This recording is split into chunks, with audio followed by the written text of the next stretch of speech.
everybody. Thanks for joining us here today. This is Nicole with Topaz, and I'm very happy to welcome back Joel Wolfson. Hey, Joel. Hey there, Nicole.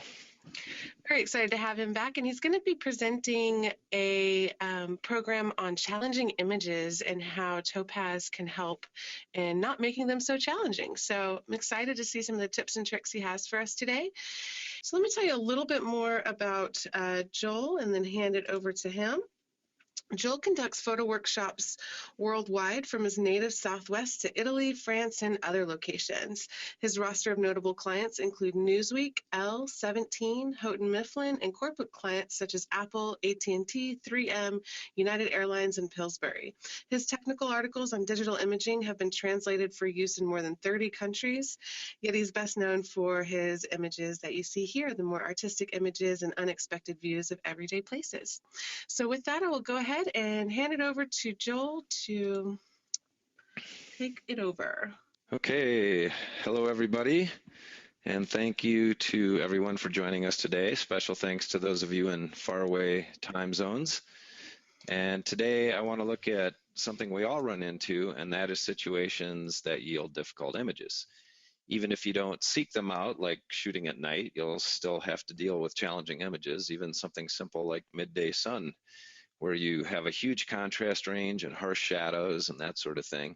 I've selected a few images that I think represent a variety of challenges that we all run into, and I'll show you how some of my bread and butter plugins like Adjust and Clarity and Denoise and Mask make it basically an easy task to deal with those. Before we jump into it here, I just want to mention that in addition to doing these webinars, I do have a number of educational resources by way of my blog and newsletter. I archive these webinars on my website, as does Topaz. If you want to make use of it, the best way is to sign up on my email list. And I'll also say, keep an eye on Topaz's Pro Insights. I submit articles there, as do many other pros, and there are a lot of great articles and information, tips and techniques on Pro Insights and Topaz's website. If you've seen my webinars before, you know that I use Lightroom as my hub, which is what you see on your screen right now. And I'm going to start with an image, this one right here. This is a nice candid moment with my daughter when we were on a picnic in the mountains near my home in Arizona, and she decided to take a nap on a log. This image represents a common photography challenge, midday sun with high contrast, and although I tried to expose for her face, we still have a big contrast range here. The good part is that modern digital cameras do capture a huge range, but we need a way to bring up those shadows without burning out highlights, kind of equalize the image and bring attention to our subject. I think the single best tool to do that is Topaz Adjust, and I'll show you how I improve this image quite a bit just by using Adjust. So quick overview for those of you that haven't seen Lightroom before. There are palettes on the left that have to do with the images and sort of the bookkeeping end of things, and I'm in the library module right now. Over on the right, keywording and things that you might do to the image in the library module. I'm not going to delve too much into that, but basically Lightroom is a great hub for organizing your digital life, or at least I use it for mine.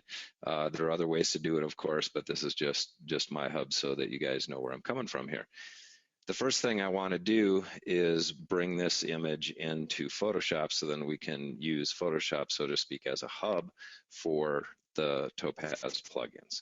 What I want to do is I'll go into the photo menu, I go down to edit in, and we're going to bring this image into Photoshop. I want to do a copy, of course, and this pops us into Photoshop, and there's our image. I've got my Photoshop tools on the left here. Over on the right, I've got my layers and various palettes that I'm going to be using. On the lower right is my layers palette, and the very first thing I do whenever I'm going to go into a plugin is make a duplicate of the layer. One way to do that in Photoshop is to click and drag it down to the dog ear icon. There's a keyboard shortcut for that too, which is Command-J on a Mac, Control-J on a PC. I'm going to rename this layer. I like to make a habit of renaming the layers so that I know what I did when I go back to it, if I just want to see what I did or make some different adjustments or change it or whatever. So I know I'm going into adjust, so that's what I'm going to label it, and I know that I'm going to try to equalize the exposure on this image that right now is a little bit too contrasty and a little distracting in terms of our main subject. Now to get into adjust, I just simply go up to the filter menu on top, scroll down to Topaz Labs, and there are all my, there are all my filters, my plugins, and I'm going to go to adjust, and that should pop us into adjust. Now, another little habit I do is I go down to the lower right. In most of the Topaz plugins, there's a reset button. What happens is whatever settings you have done previously in most of the Topaz plugins, they'll remain there, and that's handy if you're doing multiple images that are very similar and you want to apply the same adjustments. If you're switching to different images, I just like to make a habit every time of hitting that reset button so that I'm starting with my base image. Quick overview of the adjust interface here. They're all pretty similar in Topaz. All the plugins have pretty similar interface like this. So we have collections over on the left. The collections are sets of presets, and the presets are just quick ways of applying multiple adjustments, and there are different collections that you can use. So for instance, I can go to the classic collection here, and if I click on this little grid icon over on the left here, if you can see my cursor, that'll bring up all these different presets, and you could just scroll through these, figure out one that you like or that you want to use as a starting point and do that. What I'm going to do is show you the adjustments that I'm doing step by step. So over on the right is where all the adjustments are for the images, and the heart of this program and the real power of it is under global adjustments and the adaptive exposure. We do have other adjustments, but this is really the key thing to this program and really what makes it so powerful and easy to adjust exposure. So adaptive exposure, I think, is very aptly named because it truly does do exposure adaptively. In other words, we can bring up shadows without burning out highlights and vice versa. So as I bring up this adaptive exposure, you can see it starts to equalize the image. So my highlights aren't totally burning out, but my shadows are definitely coming up. However, I still need to do a little more work on this. Now, the other key to this adaptive exposure is the regions. If you think of, let me bring it down to 1 all the way to the left. So basically what this means is the adaptive exposure is being applied to the image as a whole. You can divide the image up if you think of it like a piece of graph paper or a grid and add more regions. And then what adaptive exposure does is it applies it to each of those sections, and then it kind of merges all those sections together. So it'll take each little section, apply that adaptive exposure, and then put them all back together. And so in a case like this, I actually do want to bring more regions, and you can see that improving dramatically. So what I've got here, I'm going to bring down my adaptive exposure just a little bit, and we're going to tweak this. Now, I'm going to zoom in just a little bit so you can look at her face here. Now, if I bring the regions all the way far to the right, it's almost too many. And I'm starting, if you look at her skin on her hand and on her face, it starts to get a little blotchy because I'm actually creating too many regions, and it's trying to apply this adaptive exposure to a very small area. And so it's actually kind of working against me. So ideally, I want to be down a little lower. And I think probably somewhere in the 20-ish range is going to be just about right. So now you can see there's my before image where I have the shadows and whatnot, and there's the after. And we still have a little work to do because the highlights, I think, are still a little bright, and that's what these other controls are for down here, to protect highlights and protect shadows. So protecting highlights means it's going to bring some detail back in there and not make them so bright. So if I bring it up to about 10, you can see that's actually starting to balance out real nicely. Likewise, I can open up those shadows just a little bit. I don't want to go too much here. So now there's my before. Here, let me show you the overall view. There's my before image, and there's where I ended up. You can see it's a pretty dramatic difference in terms of balancing out that lighting. And instead of just noticing all these bright spots, I'm a little more focused on the subject. And I can focus on my subject a little bit more by using some of these finishing touches too. One thing I might do, because this is a people photo and because shadows tend to add a coolness, is to add a little warmth to it. So on the warmth panel, I can just bump this up just a hair. I don't need to do very much, and you can see it makes the whole image overall a little bit warmer. If you want to check any of these settings separately, you can just use this little checkbox here. It's pretty handy. So if I uncheck it, there it is without the warmth added. If I check it, there it is. And I kind of like it just a little bit warmer. The only other thing I might do here to draw attention to my main subject is to use the vignette control. Now you can do this in other programs too, Lightroom has it, but it's kind of nice that you can make this a one-stop shop. And I can click on the vignette and right away it's sort of darken the edges, and right away my attention goes to my main subject a little bit more.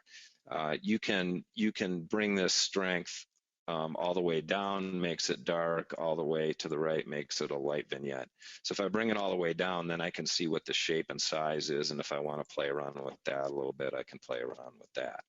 And I'm going to bring the strength to a little bit more reasonable amount here, probably somewhere in the 40-ish range is going to be good. And what I'm looking for here is I don't want to see the vignette per se. I just want it, I want it to be subtle. I want it to look more like it's just sort of natural light fall off of a wide angle lens. And that way my attention is drawn more to the center where my subject is in this particular case. So that was it. It only took a few minutes here. I'm going to say, okay. And what I want to do is show you a before and after. So if I uncheck this layer in Photoshop by clicking on the eyeball, that turns off the adjust layer, which is what we did. So there's our before and there's our after.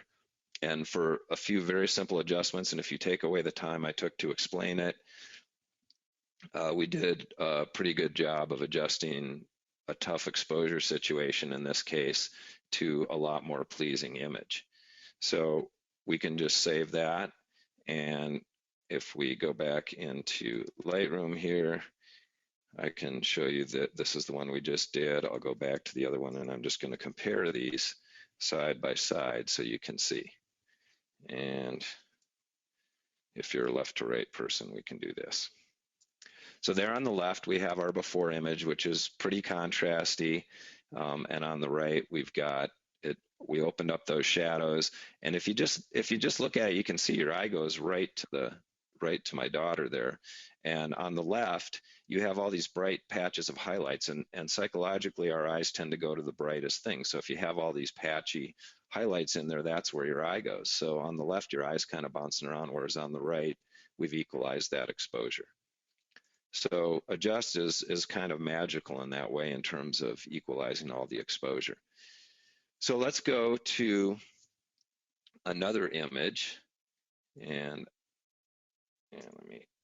all right, so here we have a landscape. This is Tuscany. If you ever take one of my Tuscany workshops, this is the view, one of many beautiful views from our home base. And however, on this particular day, it was overcast and stormy and very hazy. And of course, I want my landscape and my dramatic clouds, but the combination of the conditions and the way the camera rendered it isn't exactly what I saw or what I had in my mind's eye. What I had in my mind's eye is more this image. So what I'm trying to capture here when I shot this is this beautiful patchwork, the sense of depth of this valley that just goes on and on to the horizon. And on this particular day, it was really cool because it was stormy. And this is pretty much the way I saw the clouds. But if you look at our original scene, it just doesn't render that way. So we have that combination of the raw image being a little bit blah and lackluster, but definitely the conditions where this is pretty much the complete opposite of our other image, where this is very low contrast instead of very high contrast. So let's work on this one. I'm going to go to, this time I did a right click instead of going into the photo menu, just showing you a different way to do it.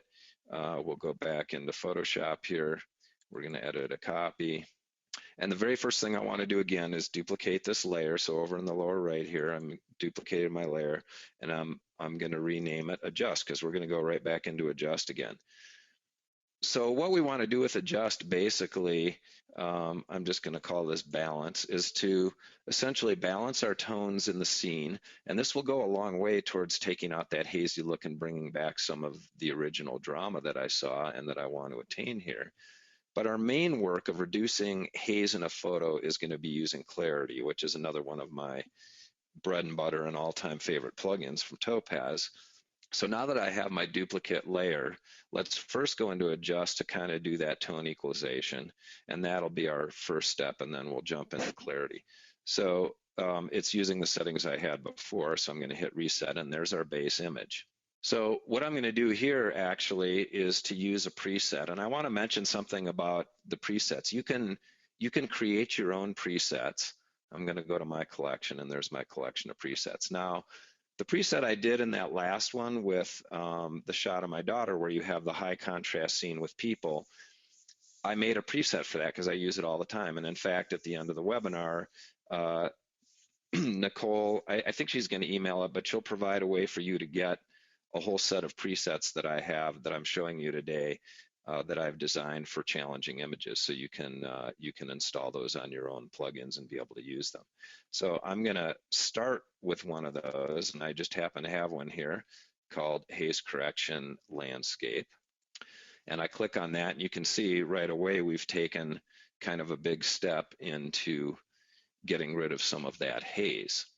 So if you look over on the right, basically what happened is I used primarily the adaptive exposure, but also I used the details and added a little bit of saturation. Rather than go through the controls one by one, I'd like to spend a little time in clarity because that's really one of the best ways to deal with a really low contrast scene like this where you have haze, mist, fog, if it's hazy for whatever reason. So I'm just going to use this as my starting point. Now I'm going to enlarge this a little bit just so you can see a little better the before and after. So these are the adjustments from adjust. And if I turn off that layer, you can see that's what it was before. So this is really nice at kind of balancing the tones. And like I say, we're already in a step in the right direction for getting rid of the low contrast. What happens is this is a contrast issue, and clarity, which is what we want to go to next. I'm going to create a duplicate layer and call that clarity. Clarity is the king of contrast, and I'll show you how that works in just a minute here. So I'm just going to call this haze because that's what I'm going to be working on.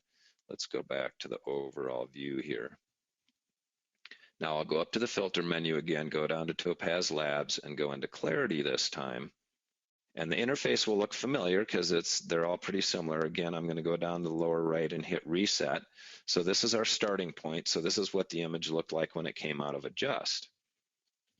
The interface is pretty much the same. You've got collections of presets over on the left. We have all of our adjustments on the right.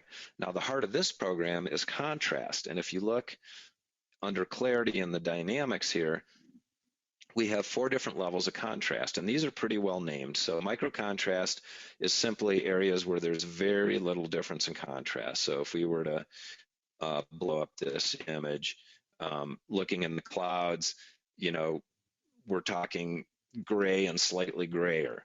And so that's the kind of areas where micro contrast is going to have an effect, whereas high contrast would be, say, the difference between the shadows in these trees where it's pretty dark to the bright whites of the clouds. That would be more of a higher contrast situation. And we have everything in between. And so this is really a great way to tweak the contrast to get it exactly the way we want and really increase the sense of depth and get to our final image like I showed you before. So what I'm going to do in clarity is I'm going to, again, start with a preset. And this is another one of those presets that you do have, will have available to you to download for free, one that I developed. And so I have this one called Dehaze Landscape. And this is the so-called normal one. And what happened here is over on the right, it increased the micro contrast. So here, I'll zero this out again so you can see what just the micro contrast does. So if I bring that way to the right, that's just going to affect the low contrast areas. Okay. So when I apply this, we've got a value of 33 and then 34 in the low contrast. And that's pretty good for kind of a normal low contrast scene. This one was really low contrast, really hazy. So I'm going to bump the medium contrast too. And we'll take that up to a similar level as the others. And that looks pretty good, right around 30. The only other thing I really want to do here is my midtones, like sort of in the central part of the image here, they're a little bit too light. So this is more like a kind of a minute exposure adjustment. I'm going to bring that down just a little bit, just to darken it a little. And I think that looks a lot better. And the only other adjustment I think we need is to bring up the whites. If you look at the very top of this image, the clouds are going pretty white there. I'll go to the upper right here, click on histogram, and we can look at it graphically. So dark tones are on the left, white tones are on the right, and we have everything in between. So you can see there's a lot in the white here. And so one way you can adjust the white level here, if you're not sure exactly how bleached out or how burned out these whites are getting, is to play with this white level until these light values sort of just hug the right on the histogram. So if I really bring back the white levels, it really pulls it off the edge, and then I can just kind of inch it back up until it sort of just hugs the right side there. And that's pretty good. So although there probably is a white with no tone in the image, I don't want too much of it to go that way. So that was just a little tweak I can do. And that's the beauty of this part of the program, is after you make these contrast adjustments up on top from the micro to the high, you can go in and tweak your levels without sacrificing all that beautiful depth and detail that you got by bringing up the contrast in the rest of the image.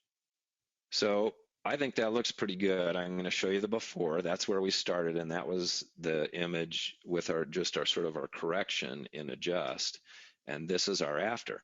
And I'd say we're like 95% of the way there. The only thing I'd like to do is just see a little more detail in the clouds. Now the problem is, if I start cranking up the micro contrast, which is what's going to affect the clouds, then I'm affecting other areas of the image too, and a little too much, and then it starts to sort of get that grunge look, and I'm just sort of looking more for drama rather than, say, grunge. So I'm going to say okay, and that's going to bring me back into Photoshop. So what I'm going to do is I'm just going to create another layer where we're going to work on just the clouds, because we're pretty much most of the way here. And we can do that again in Clarity. So all we have to do is just hop back into Clarity. I'm going to relabel this Clarity Clouds, so I know if I ever go back to this exactly what that layer was doing. So go back into Filter. We're just going to jump right back into Clarity. And again, the first thing I want to do is reset, because that looks awful. And so now our base image is what we just did in Clarity, but now we want to work on the clouds. So the thing you have to do is mentally focus on just the clouds, because what we're going to do is when we go back into Photoshop, we're going to mask it out so that we're only affecting the clouds with that layer. So the micro contrast, like I mentioned, is going to handle those really low contrast areas.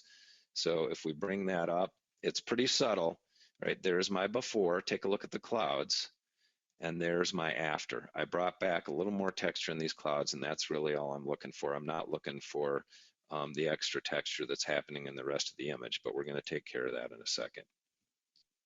So I say okay, drops us back into Photoshop again. And then if you go down, if you look at the very bottom of the palettes, there's what's called a quick mask. If you hold the Option key on a Mac, Alt on a PC, and click on that, it puts, you can see in the layer, it puts a completely black mask. So black conceals and white reveals, so we're completely blocking this. And the way we bring it back in is to go over on the left to the tool palette, grab the brush tool, and we're just going to be painting on the mask, not the image itself. And what we want to do is swap. If you look at these patches over here where my cursor is on the left at the bottom of the tool palette, I'm going to swap those out so that I'm painting in white.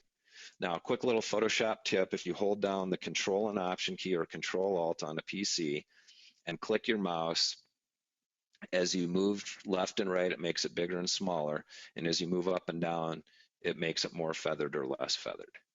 Okay. And then up here, my opacity is set down. I'm going to move it all the way up to 100%, because I'm just going to use this.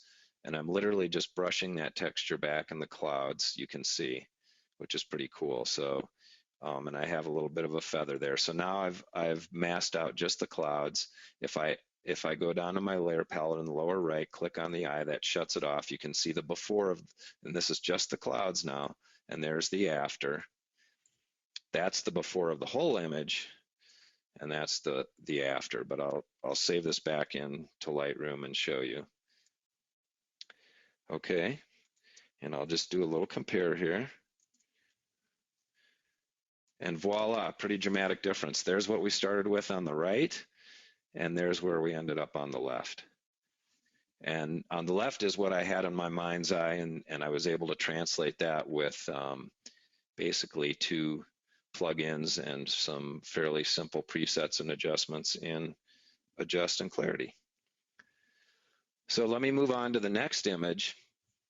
I'm sort of getting progressively more complicated here, not so much complicated, but progressively throwing more challenges out there so that you can see how we deal with different kinds of challenges in these images. So the next one, well, first let me get out of these, and my next image is a night scene. So with a night scene, we have a number of challenges. Exposure, of course, is the biggest one because we have extreme contrast range from the black of the shadows at night to the really bright lights, and so the relative contrast range is just huge. Not to mention there are just hundreds of little pockets of differing exposure all over this image, so it's actually a perfect candidate for Adjust. Adjust is just magical at that. This is the part of the Seattle skyline from the water, and in fact this image is on the Topaz website as one of the examples for Adjust. And that is the main thing I'm going to show you here, but I wanted to show you some other useful tools too. I'm also going to use Denoise because we have a little noise in this image. In fact, let me zoom in and you can see it's a little bit noisy, especially noticeable in the sky. And so we probably want to reduce that before we do other things, especially if I ever want to enlarge this image. And the other thing I'm going to show you is remask, because that's a simple way to make beautiful masks, and the simplicity of it really sort of conceals how powerful it is. But I'll show you all those with this image because this one has multiple issues that we need to deal with. So the first thing I want to do is, like the others, bring this into Photoshop so we can create some layers to go into the various plugins. So I'm going to duplicate my layer here, and the first thing we're going to do now, in a sound workflow, the first thing you want to do is eliminate noise. So I'm going to go into the Denoise the Denoise plugin, Topaz. So Filters, Topaz Labs, and I'm going to go to Denoise. And again, I want to hit my reset. Now, this is magnified at, I believe it defaults to 200%. I'm going to go to 100%. Again, we have a pretty similar interface. Over on the left, we have presets, and over on the right we have our adjustments. I'm not going to go into all of the different parameters on the adjustments for Denoise. One thing I've found with Denoise is a lot of times the presets work very, very well. And as much as I'd love to have the extra time to go through and show you this, I'd rather spend that time showing you how we deal with this image overall. I will mention, I've noticed Nicole has several good videos on Denoise, so if you really want to get into the nitty-gritty of it, you can. And I'll show you over here. We'll just try a couple presets. So I'll click on moderate here and see how that works. It takes a little time to process. There's a lot of processing going on. I can still see a little bit of graininess in there. I'd like the sky to be just a little bit cleaner, so I'll try the strong. And we'll wait for that to process. So remember, we're viewing magnified here, so I move this around. I can see different parts of the image. Every time I move it, of course, it wants to process it again. But let me hit the before. Okay, there's the before. See how noisy the sky is? And just take a look at some of this detail here. If I let go of that, here, I'm going to move it over here because I think this is probably easier to see in the magnified view here. So take a look at the detail in the buildings. It's really pretty cool how we've gotten rid of most of the noise in the sky, and well, most of the noise in the image as a whole, but we haven't really lost our detail. So there's the before. Take a look at the detail in the buildings, and there's the after. Voila, the noise is pretty much gone. So I'm going to say, okay, so we've gotten rid of our noise. As you can see, this is a processor intensive plugin. It's really doing a lot of work in the background. And that's why you end up being able to get rid of the noise and still retain a lot of detail. So I can blow this up in Photoshop here, and if I unclick my layer here, which turns it off temporarily, you can see the grain. I click it on, I'm rid of that grain, but I still have all that nice detail. And we'll accentuate that detail even a little more as we go into adjust, but this is our starting point. So I'm going to duplicate this. I'm going to go back in here and call this adjust, because adjust is just wonderful for night scenes. One of the presets I'm going to give you guys is called night scene equalize.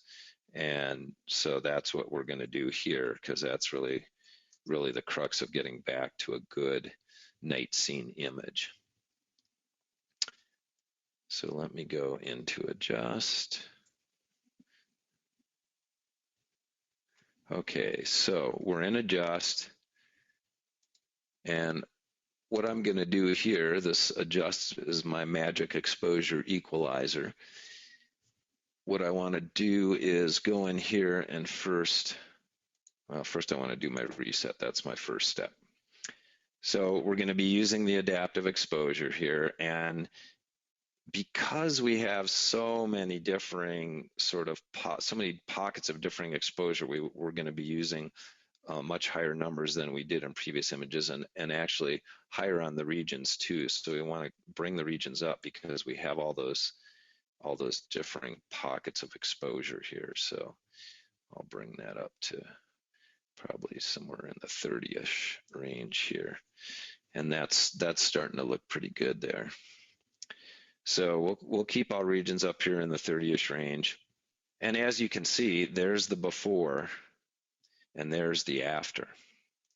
So I'm going to zoom back down to get the overall view. There's the before again, and there's the after. It's pretty cool. So the only thing I see that we might want to do is deal with the sky. And the reason is it's gotten kind of a little muddy looking. It doesn't look as much like a night sky as it really did.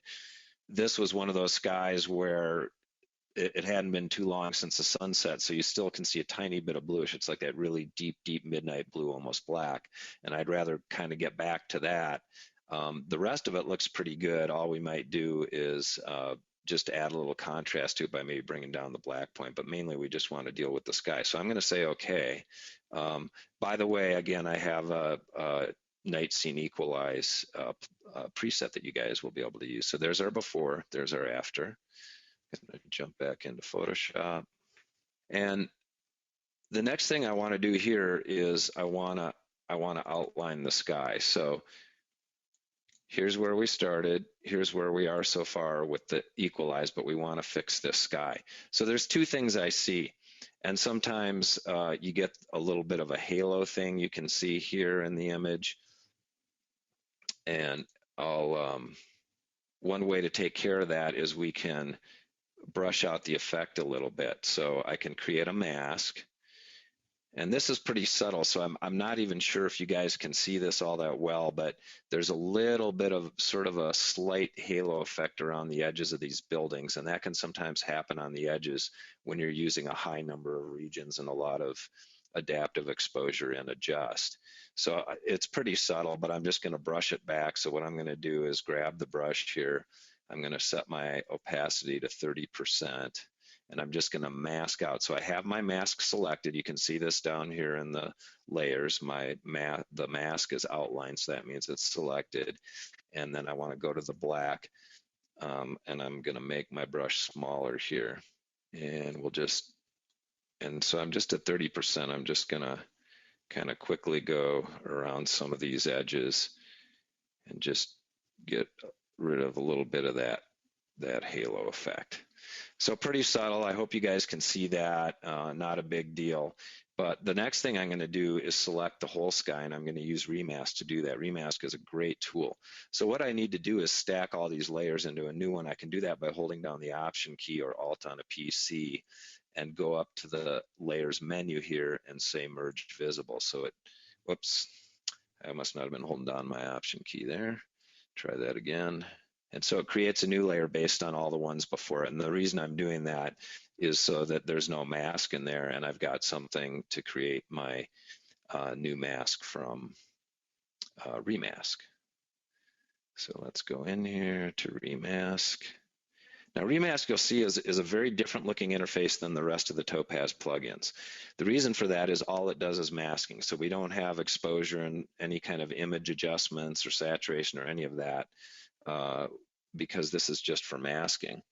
And it's actually pretty simple. Our tools are over on the left here, and there's three basic tools. The green is the keep, the red is the cut, and the blue is the compute brush. So that's the compute brush is sort of like that defines our transition between where we're cutting and where we're keeping in terms of our mask. So what I like to do is up on top, you have a few other tools here. These are sort of magnification and navigation tools. I'm going to click on the zoom tool, and that brings us to 1-to-1. And at this point, not that you can see me doing it, but I'm going to switch to my tablet. And then what you want to do with this brush, this determines the brush size, is you want it just big enough to cover both sides of your transitions. And that's, of course, going to vary with the image and the resolution. So I'm just going to start tracing around on my skyline image here. And this doesn't have to be super precise as long as you're on both sides of this thing, both sides of the transition, which is the sky and the skyline here. And you noticed I just kind of went over that crane. I don't really care about cutting out that crane precisely. You have to remember the sky is going to be nearly black, and I really don't care if the crane gets darker. So as I'm outlining here, I'm just trying to keep to the edges and more or less keep that edge in the middle of this blue transition compute brush. Now, if you have long straight edges, you can hold down the shift key and click, and that'll save you a lot of time on the long straight edges. So here's another one. I go to the next point where I want to be, I hold down the shift key and I click again, and that makes a nice straight line for me. So in a situation like this where we have some straight line portions, that's going to save me a little bit of time. And then I'm coming over to this large building where, again, I can use that nice shortcut method for these long straight lines. And then you guys don't have to sit here for hours watching me do this thing. But you'll see it's, once we get done with this, it's amazingly quick and accurate how this thing works. I'm going to go back down to my, oh, I see I missed some stuff over on the left here. All right, we're just going to outline this. And what's going to happen is we're going to keep the upper portion, which is the sky, because that's what we want to adjust, and then we're going to cut out the lower portion, and that's going to be our mask. So then any adjustments we do are just going to be on the sky. So I'm going to click on the hand, go back to, the magnifier, go back to my overall view. And now I go down to these fills, and these are like the bucket tool in Photoshop, and it's still the keep, the cut, and the compute. So I'm going to, they call it a flood fill, so I'm going to take my paint bucket here, and I'm going to do that. So that's what's going to get cut out. I say compute mask over on the left here. There's this big button at the bottom of the tool. It says compute mask. And voila, there's my mask. And I'm going to magnify this so you can see it, and you'll see it looks pretty good. We can do some tweaks to it. Now in the upper right here, you see I can split the view, and I can even turn it into 4 quadrants to see different things. I'm just going to split it into 2, and on the right hand one I can say show me what I'm keeping, show me what I'm cutting, show me the try map, whatever I want. So I'm going to look at the cut here just so I can see the skyline in terms of the mask. And you can see if you look over on the left on the mask portion here, there's a little bit of gray area, so it's not super clean. What's cool is if you look back over on the tools here, there's a thing that says magic brush, and it truly is kind of like magic. So what I'm going to do is select the green one, and you can change what you're selecting by hitting different keys. There's keyboard shortcuts. So here, this is a keep, and all I do is just touch this area with the brush and look at it shrink. Look at that gray portion just kind of shrink wrap to the edge. It's really pretty cool, which is why I guess why they call it magic brush. And so I'm just going to go in and touch up a few of these areas that aren't that clean on the mask. And then we'll have a little bit cleaner mask. And I can also, I don't have to only do it in, I mean, I can do it right here, or I can do it on the mask part. It doesn't really matter. You can operate the brush in any of these windows. Now you notice when I go right here to get some of this, my black goes a little gray. I can just switch to the other brush and magic brush in the black, and it'll shrink wrap to the edge of that building. So this is a pretty easy way to tweak a mask, and it's an amazingly accurate mask, as you'll see. I mean, you can see it if you're used to working with masks, and once we apply our effects, you'll definitely see.